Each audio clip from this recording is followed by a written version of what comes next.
tiên là chúng ta sẽ phát hiện cái situs, tức là cái sắp xếp của tạng như thế nào, và ở đây chúng ta sẽ coi luôn cả cái tĩnh mạch trụ dưới nó có tồn tại hay không, và nó có cái liên tục cái tĩnh mạch đơn hay bán đơn hay không.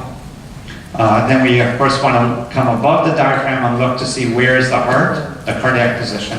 Và chúng ta coi thử cái vị trí của tim nó nằm cùng bên hay là nằm đối bên so với lại dạ dày. And then it's very important to use the segmental approach when we have a patient with heterotaxy. Segmental approach meaning using sweeps to look one part, one segment to the next segment, looking at the connecting segments, using sweep to show how each segment is connected to the next. Giống như bài trước tôi đã trình bày thì chúng ta sẽ sử dụng các chúng ta quét từ cái phân đoạn này tới cái phân đoạn sau để chúng ta coi thử cái đoạn này nối với đoạn sau thông qua cái nối bình thường hay là bất thường. And it's important, as we were doing yesterday, it's always to try to start in the abdomen to make sure that you have the situs left to right positioning correct before you start to look at the heart. Và dĩ nhiên là với cái mặt cắt đầu tiên đó, chúng ta coi thử ở trong bụng cái có những vấn đề gì bất thường của các tạng hay không. So that includes the stomach and the IVC. Dĩ nhiên là như nãy đã nói là chúng ta sẽ coi cái vị trí của dạ dày, coi cái vị trí hoặc là sự hiện diện hoặc là không hiện diện của tĩnh mạch trụ dưới. Yeah, with the IVC is abnormal position or absent, it's suggestive of heterotaxy. Nếu như mà chúng ta không thấy cái tĩnh mạch trụ dưới, chúng ta thấy một cái cấu trúc tĩnh mạch mà nó nằm bên cạnh động mạch trụ thì coi chừng đó là cái động phân nhĩ trái, tức là hội chứng. Chúng ta thấy được cái tĩnh mạch trụ dưới thì có thể là nó không phải là động phân nhĩ trái mà nó là động phân nhĩ phải, tức là vô lách. So the IVC being posterior can suggest asplenia, or IVC being interrupted can suggest polysplenia. Nếu như mà chúng ta thấy cái tĩnh mạch trụ dưới này mà nó bị đứt đoạn thì coi chừng đó là cái hội chứng đa lách, tức là hội chứng động phân nhĩ trái. And then we want to look at the pulmonary veins, which are very commonly abnormal and very important to know if there's TPPR. Sometimes the veins are hard to see at 20 weeks and it can be much easier to see at 30 weeks because at that point, about 25% of cardiac output goes to the pulmonary veins at 30 weeks, much less at 20. Chúng ta thấy là cái tĩnh mạch phổi đôi khi ở cái lúc mà thai 20 tuần chúng ta có thể khó phát hiện cái tĩnh mạch phổi, nhưng mà sau đó khoảng 30 tuần thì cái cung lượng tim phối hợp đó khoảng 25% nó sẽ đổ về phổi, và lúc đó chúng ta sẽ phát hiện được cái tĩnh mạch phổi dễ hơn, và lúc đó chúng ta sẽ phát hiện được bất thường tĩnh mạch phổi dễ hơn vào 30 tuần. So now let's look at visceral atrial situs. Again, I showed you this earlier. On the left is normal, stomach, descending aorta and IVC, and then sweep up and you see the heart with the normal axis. Đây chúng ta thấy đây, cái hình ảnh này chúng ta thấy nhiều lần rồi. Đây là cái hình ảnh bình thường, dạ dày với lại tim nó nằm cùng bên cái động mạch chủ xuống, và chúng ta thấy cái tĩnh mạch chủ đó là đây. Đây là bình thường. And on the right, the abnormality, the stomach is on one side, and then the heart is shifted, the axis is off. Và chúng ta thấy đây là bất thường, chúng ta thấy là cái dạ dày phía bên này, cái tim phía bên kia là rõ ràng nó là bất thường. And here on the left, you could see the azygos, the stomach's on the one side, the heart's on the other, and there's an azygos. And over here on the right, you could see the azygos very posterior. Chúng ta thấy là đây là cái bất thường, chúng ta thấy dạ dày bên này, tim bên này, và thông thường ở đây chúng ta sẽ chỉ thấy một cái cấu trúc đó là cái động mạch chủ, nhưng mà chúng ta thấy bên cạnh nó nằm sát ngay sau cái cột sống đó là một cái cấu trúc tĩnh mạch khác, thì đó là cái tĩnh mạch đơn, tức là azygote. I think we saw this yesterday, and you can see the red, the blue is going the opposite direction. The blue is the azygos. Hôm qua chúng ta siêu âm một ca, chúng ta thấy cái hình ảnh này rồi, và ở đây chúng ta thấy rõ ràng hai cái hình này, hai cái màu, hai cái cấu trúc mạch máu nó đi theo hai hướng khác nhau, nó nằm song bên cạnh nhau, nhưng mà một màu xanh, một màu đỏ, thì một là của tĩnh mạch bán đơn và một là của động mạch chủ. And here we can see this abnormality is a systemic venous return. This is an example of a dilated coronary sinus on the right, with the left-sided on the sagittal view. You could show the left-sided superior vena cava draining into the coronary sinus. Nhưng mà thấy đây, ở đây chúng ta thấy cái tĩnh mạch cái xoang vành nó giãn rộng, tức là nó là biểu hiện của tồn tại tĩnh mạch chủ trên bên trái, và đây nó dẫn vào xoang vành, nó đổ vào xoang vành qua bên phải.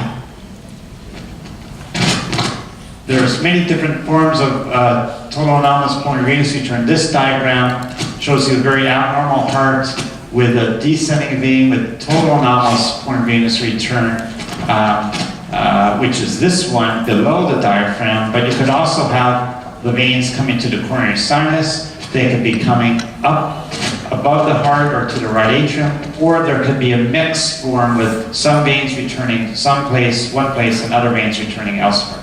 Chúng ta thấy trong cái sơ đồ này phóng rộng đây, chúng ta thấy ở bên trong tim nó có bất thường rất là nhiều, cả về trong tim, nhóm tim một thấp ở chỗ này, với các buồng tim nó bị thay đổi về kích thước tương quan với nhau. Đi từ dưới lên đây chúng ta thấy thứ nhất là cái tĩnh mạch, 4 cái tĩnh mạch phổi này nó hợp lưu với nhau, nó nằm phía sau nhĩ trái, và nó có một cái tĩnh mạch dẫn xuống đổ vào ở cái chỗ tĩnh mạch cửa trong gan, rồi sau đó đổ vào tĩnh mạch dưới. Ở giữa là cái 4 tĩnh mạch phổi nó hợp lưu và nó đổ vào cái xoang vành, nó kiểu tại tim, và trên đó là 4 tĩnh mạch phổi nó hợp lưu và nó đổ vào tĩnh mạch thẳng lên, nó đổ vào cái tĩnh mạch vô danh phía bên trái và qua phía bên phải. Tuy đây là những cái thể bình thường, còn có một số trường hợp nó có thể dưới, một số tĩnh mạch phổi đổ xuống phía dưới này, một số tĩnh mạch phổi đổ phía trên, hoặc là đổ tại tim, cho nên có thể đó là thể phối hợp. Total anomalous pulmonary venous return can be very tough to diagnose, but we'll go over some clues today about how to detect total anomalous pulmonary venous return in your practice. Cái chẩn đoán bất thường hồi lưu tĩnh mạch phổi hoàn toàn đôi khi nó rất là khó để mà chẩn đoán. Tuy nhiên trong ngày hôm nay thì chúng ta sẽ đi lần lượt, có thể chúng ta sẽ có cách tiếp cận để mà chẩn đoán được cái tĩnh mạch phổi hồi lưu tĩnh mạch phổi bất thường hoàn toàn này. So this is an example of total anomalous pulmonary venous return with the descending vein here on the left. You can see it coming down, turning around, and it always obstructs at the ductus venosus. And here on the right, you can see where it obstructs.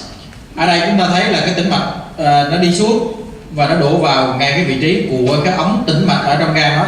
Thì đây ngay cái vị trí mà đổ vào cái ống tĩnh mạch này, đây là cái vị trí mà thường gây hẹp nhất. Ở đây chúng ta thấy với màu, chúng ta sẽ thấy cái chỗ đây là cái chỗ sẽ hẹp. So babies with total anomalous pulmonary venous return below the diaphragm always will obstruct after birth. The ones above the heart sometimes obstruct. The ones to the heart generally do not obstruct it. And that's important because if they are obstructing after birth, they need urgent intervention. Otherwise, these babies may not survive. Cái vấn đề chẩn đoán cái bất thường hồi lưu tĩnh mạch phổi mà có tắc nghẽn hay không nó rất là quan trọng. Trong cái thể mà dưới tim á, tức là đi qua xuống dưới cơ hoành mà xuống tim đổ vào cái ống tĩnh mạch này, thì hầu như 100% là nó có tắc nghẽn. Với cái thể trên tim á thì có lúc nó bị tắc nghẽn, có lúc thì không. Thể trong tim hoặc là thể tại tim nó ít khi nó tắc nghẽn.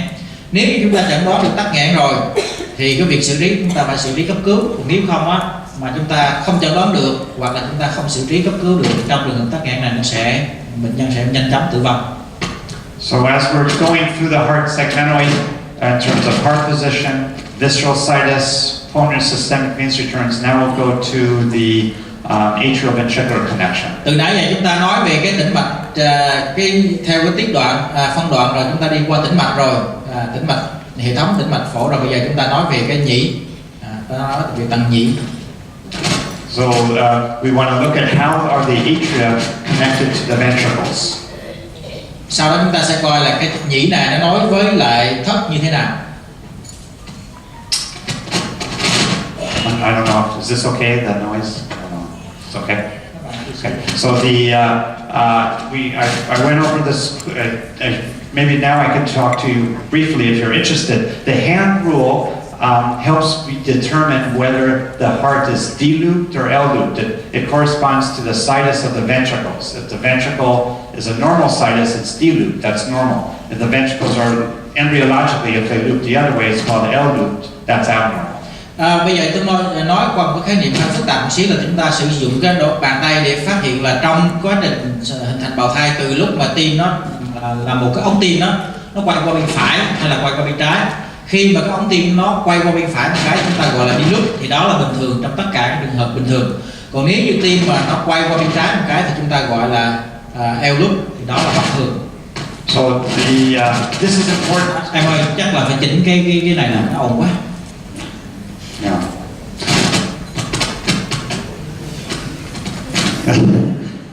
This is important because, for instance, an L-looped heart may be at higher risk for heart block. Em ơi, chắc là đưa trong cầm micro đi, phải ăn cái này nó ồn, nó sẽ bị ảnh hưởng quá. Okay, maybe it's better. So I'll just briefly tell you the right hand. What we do is we put the right hand. The right hand should quote unquote fit the right ventricle. So over on here, this is a normal heart, a normal right ventricle. The right hand can fit the thumb in the inflow, the fingers in the outflow, and the palm against the septum. That's a right ventricle, that's normal. The right hand fits it, that means the heart is deluged. Cái nguyên lý đầu tiên là chúng ta nói về nguyên tắc bàn tay phải. Thì bàn tay phải nó sẽ phù hợp với lại cái thất phải. Thì khi chúng ta tưởng tượng là chúng ta bỏ cái thành thất phải đi, thì chúng ta đưa cái bàn tay vào, thì những cái ngón tay này nó vào đường thoát, còn cái ngón tay cái thì vào đường vào. Thì cái lòng bàn tay nó sẽ úp vào cái vách liên thất, phía mặt phải của vách liên thất. Thì đó là cái cấu trúc bình thường. This is not something you need to do, but I find it interesting. On the right, you know that's a right ventricle because there's conus. The tricuspid valve is far from the aortic valve, so that's a right ventricle, but that's a left hand that fits it, not a right hand. It's a left hand that fits the right ventricle, so that's a L-looped heart. Chúng ta thấy giống như này, nói sơ qua cái chúng ta thấy đây là cái van ba lá này, đây cái van động mạch phổi nó cách nhau có một khoảng cách đây. Tuy nhiên ở đây chúng ta không bỏ cái tay phải vào được, mà chúng ta bỏ vào tay trái. Tức là cái tay trái nó sẽ cái ngón cái nó vào cái van ba lá, cái ngón tay kia vào cái van động mạch phổi. Thì đây nó là cái tay trái nó phù hợp. Thì đó là cái trong bào thai cái ống tim nó quay qua bên trái. You don't need to learn that. Most cardiologists don't do it, but I enjoy it. Các anh chị không cần phải học thuộc cái này, bởi vì chỉ cho các bác sĩ tim mạch nhi, mà không phải là tất cả các bác sĩ tim mạch nhi đều học cái này. So now we next look at the ventricular arterial connections. Sau đó chúng ta đi tiếp thêm một cái đoạn nữa là chúng ta coi cái kết nối giữa thất và cái đại động mạch như thế nào. And what's this? This is cái này là cái gì? Transposition. Yeah. So we'll go over that all the pathology later today. That's we look at the outflow tract abnormalities. Many patients with heterotaxy will have outflow tract abnormalities, including especially pulmonary outflow tract obstruction. Pulmonary stenosis, very common with heterotaxy. Cái hình trước đó là một trường hợp chuyển vị đại động mạch, chúng ta sẽ nói trong các phần sau. Tuy nhiên quay trở lại cái hội chứng đồng phân, thì chúng ta biết là trong cái hội chứng đồng phân, đặc biệt là đồng phân nhĩ phải, thì hầu như luôn luôn có sự hiện diện của cái bất thường đường thoát, và đặc biệt là đường thoát thất phải, tức là cái động mạch phổi nó bị bất thường. But in contrast, systemic outflow tract obstruction like aortic stenosis or coarctation is much less common in heterotaxy, and when it occurs, it's generally in patients with polysplenia. Ngược lại, cái hội chứng tim trái thiểu sản thì nó lại ít gặp trong cái hội chứng này. Và một khi nó xuất hiện á, nó có xuất hiện thì thường nó chỉ xuất hiện trong cái hội chứng đồng phân nhĩ trái, chứ không phải là trong đồng phân nhĩ phải. And because of the possibility for outflow tract obstruction, babies with heterotaxy are at risk for ductal dependent heart disease, so you want to monitor for retrograde ductal flow in the fetus. Bởi vì có thể có bất thường về cái đường thoát, đặc biệt đường thoát thất phải á, cho nên có thể là tứ máu phổi nó phụ thuộc vào ống động mạch. Do đó các anh chị phải coi lại, khi chúng ta phát hiện chúng ta phải coi được cái dòng máu ở trong qua cái ống động mạch như thế nào, nó phải là đi ngược dòng hay không, và khi đi ngược dòng thì coi chừng đó là trường hợp mà phụ thuộc ống sau khi sinh ra. So atrial bradycardia and heart block, as I mentioned earlier, that generally occurs in the presence of polysplenia. You could get a slow heartbeat because you have no sinus node, or you can have actually heart block develop from early on, or it may not be until third trimester, even after birth. Chúng ta thấy là đôi khi trong trường hợp mà đồng phân nhĩ trái á, thì bởi vì coi như là mình hiểu đơn giản là có hai cái nhĩ trái, cho nên không có nhĩ phải. Không có nhĩ phải thì nó sẽ không có cái nút xoang. do đó nó sẽ không có nút chủ nhịp đây, cho nên đôi khi trong trường hợp mà đồng phân nhị trái đó nó sẽ bị nhịp rất là chậm hoặc là bị block như thế. So, a few more slides to go over the delivery planning that fetal patients with heterotaxy, generally we want to deliver these babies at a tertiary care center if we expect that there may be abnormalities, which many of these babies have abnormalities that require early intervention, either cardiac or otherwise. Về mặt xử trí thì khi mà chúng ta chẩn đoán được đứa trẻ bị hội chứng đồng phân nhĩ á, thì thường chúng ta yêu cầu cái người mẹ sẽ sinh ở cái bệnh viện tuyến cuối, bên kia là bệnh viện đại học, bệnh viện cấp 3 đó, thì ở mình là bệnh viện tuyến cuối, nơi mà có thể thực hiện được cái can thiệp sau sinh, cấp cứu được. We generally like to deliver these babies, as all babies, as most babies, as close to term as possible. Dĩ nhiên là với tất cả những đứa trẻ sinh ra thì chúng ta muốn làm sao giữ cho đứa trẻ sinh ra tới đủ tháng càng tốt. Thì trong trường hợp này cũng vậy. And we generally like to deliver these babies vaginally, not by C-section. The only ones by C-section are generally those with obstructed total anomalous pulmonary veins return or complete heart block. Those are babies that are difficult to monitor in the case of heart block, or may require early intervention with a pacemaker or relief of the obstruction in the case of TPVR. Dĩ nhiên là chúng ta sẽ khuyến khích sinh ở đường dưới, ngã tạo hơn là mổ đẻ. Tuy nhiên chỉ có hai trường hợp, một là cái bất thường hồ lưu tĩnh mạch phổi hoàn toàn mà bị tắc nghẽn chúng ta chẩn đoán được rồi, hoặc là bệnh nhân có đứa trẻ nó có bị lốc nhĩ thấp hoàn toàn. Bởi vì nếu chúng ta sinh đường dưới thì chúng ta sẽ rất là khó theo dõi cái đứa trẻ được, khó kiểm soát được, cho nên chúng ta sẽ sinh chủ động để mà có thể đặt cái máy tạo nhịp tạm thời, hoặc là chúng ta mổ sớm để giải quyết cái tắc nghẽn đó.